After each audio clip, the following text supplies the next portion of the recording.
first person. Third person has always been hard for me, and I think the day I can finally crack third person, I will have really become a mature writer. Right now, I feel like an adolescent writer. I love first person.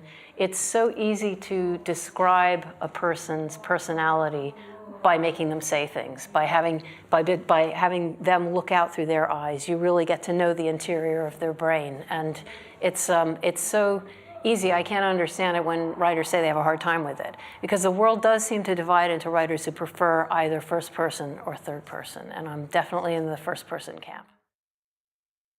Yeah, you can get closer to them, and that makes a good difference.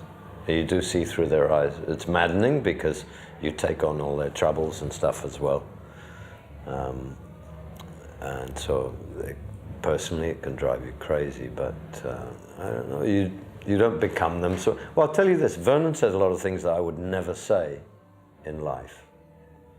So you are acting. You're in the center of a different character. And in the beginning, of course, they're just mouthpieces for what you want to say in the book. But in both cases where I've written first person, they end up saying things I would never say or agree with. But because it's them, you have to put it down. That's very curious. It's not so much that they dominate you, but there is a friction in doing that which can drive you nutty, you know. In Vernon, I went fully mad with that. I was starting to see cockroaches and rats and things. It's probably more from my work habits than from the character, though. Girl with a Pearl Earring, I told all from one point of view. But several of my other books I've told from multiple points of view. One book I even told from 12 different points of view, but I like that overlap. It's like getting a lot of different perspectives. It's like having two eyes. You know, instead of one eye, you have a couple of eyes, and it gives you that stereoscopic, a real three-dimensional feel. And that's what I like to do with all of those different voices. That depends on the character.